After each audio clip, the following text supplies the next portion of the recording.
يا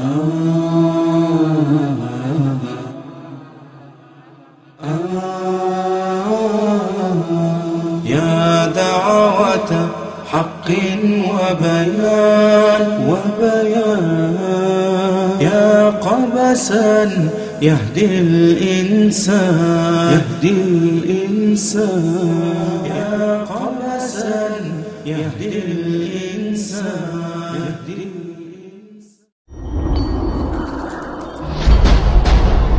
التوبة بشارة لمن زلت قدمه. التوبة يا أيها الذين آمنوا توبوا إلى الله توبة نصوحا عسى ربكم أن يكفر عنكم سيئاتكم ويدخلكم جنات. التوبة بمعنى العودة. ما تستناش بالذنوب، خليك ذنب يجي على ذنب.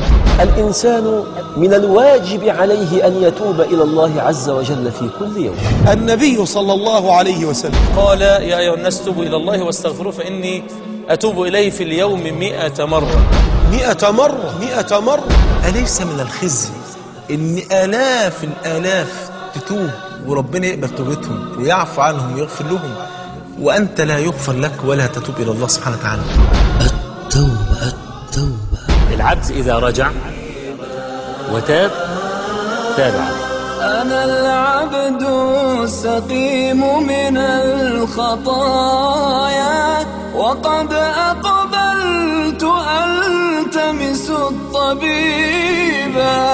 الله سبحانه وتعالى فتح باب التوبة ولن يغلقها سبحانه وتعالى إلا عندما يغرغر الإنسان. مش عايزك تيأس أبدا من روح الله عز وجل. أي ذنب بتعمله، بتشرب سجاير، بتتفرج على الصور العريانة، تشتغل في الربا، مهما عظم بك الذنب فاعلم أن رحمة الله أوسع. قل يا عبادي الذين أسرفوا على أنفسهم لا تقنطوا من رحمة الله إن الله يغفر الذنوب جميعا إنه هو الغفور الرحيم. كل الذنوب قابلة للمغفرة، وهذه السيئات تبدل لحسنات. التوبة يعني ممكن يا شيخ؟ جدا، ليه لا؟ ثم تاب عليهم ليتوب. اللهم تب علينا لنتوب. لأن العبد لا يتوب إلا إذا فتح الله له باب توبة. أنا بتوب عشان ربنا سبحانه وتعالى بيفرح بتوبتي. فإن تبت إلى الله ورجعت فزت بأعظم ثمرة.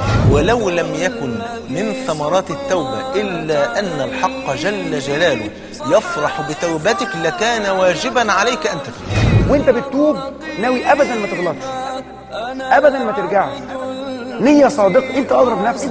تقوم بالتوبة بشروطها: الإقلاع عن ذنب بالحال، والعزم على ألا أعود، والندم على ما كان. ونزود شرط رابع. ايه الشرط الرابع؟ رد المظالم يا ابني. اللي انت ظلمته ده روح قول له معلش سامحني. اللي خدت امواله قول له اتفضل الاموال بتاعتك اهي. هي دي التوبة. توب بقى، توب الى الله عز وجل. انت يا سيدي، انت وانت بتتلفتي على مين؟ هو انت. استني ايه؟ عليك ان تتوب.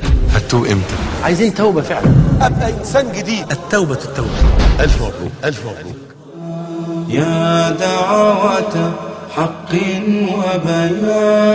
وبيان يا قبسا